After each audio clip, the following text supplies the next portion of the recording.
Yan tayo eh. Di ba? Yung mag-ama, sabi nung tatay, anak, huwag kang malikot dyan sa ano natin, sa parang. Mag-ingat ka dyan. Kasi mamaya, madisgrasya ka dyan. Yung bata, pumabata, makulit. Naglaro na naglaro. Hanggang sa mga inabot na ng gabi, nahulog sa bangin. Yung bata. Nung malaglag siya sa bangin, nakakapit siya sa sanga. Yan, bato naman yan eh. Sa sanga ng kahoy, nakasabi, sigaw siya. Ama! Narinig nung tatay, takbo yung tatay. Sabi niya, anong nangyari? Sabi ko na kasi sa iyo eh. May mga pagsasaway sa atin ng Lord minsan eh. Makulit tayo eh. Hanggang sa nagkalaglag na sa ano eh. Nalaglag sa bangin. Sabi niya, sinabi ko na kasi sa iyo. Hindi ka nagpapigil. O yan ang napala mo. Nasermonan patuloy. Sagipin mo ako rito, Ama. Anong pangaba? Pagka may mga nangyayari na sa atin, ang El Shaddai,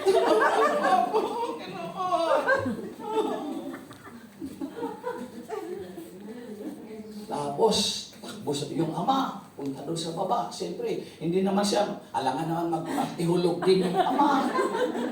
Punta doon sa baba. Tiningnan niya yung bata. Okay, sabi niya, relax ka lang, anak. Keep calm. Huwag kang mabalisa. Nandito na ako. O anak, are you ready? Sabi ng anak, Papa! Papa! O talon! Sabi ng bata, kasi nakatingin siya doon sa sangay. Hindi siya sa baba, hindi siya makatingin. Talon! Sabi niya, ayaw bumitaw. Ang daming prayer partner, ayaw bumitaw sa nakakapitan niya. Minsan, bisyo, ayaw bumitaw sa bisyo. Brad, hindi naman ako nag-aalak, hindi naman ako naninigarilyo, hindi nga. Pero yung ginagawa mo na yan, na ang ginagawa mo, ang inuugali mo, bisyo na yan. Amen. Yung paninira mo, yung kapwa mo, na lagi mong ginagawa, paulit, ulit, bisyo yan.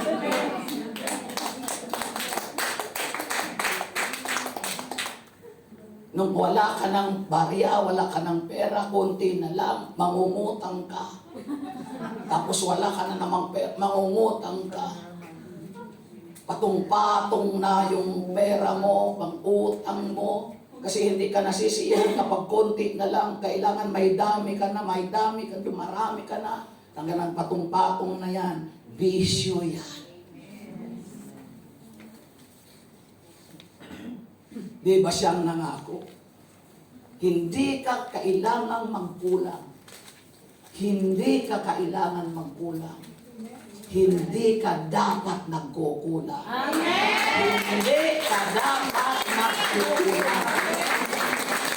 Anak, baba na, bitaw!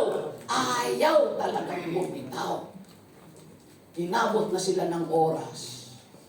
Alas 10 na hulog. Alas 2 na ng madaling araw.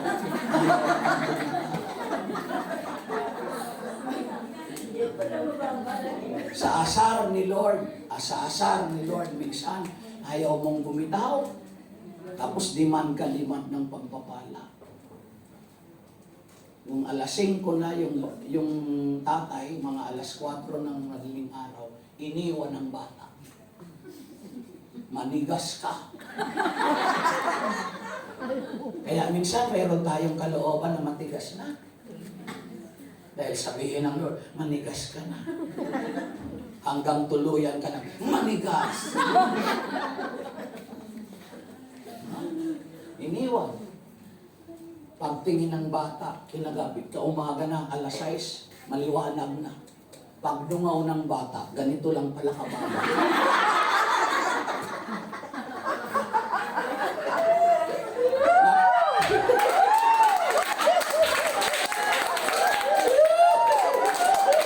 Kahit hindi pala saluhin ng tatay, hindi man siya madidelikado kasi gano'n na lang siya kababa. Paano? Walang pagtitiwala.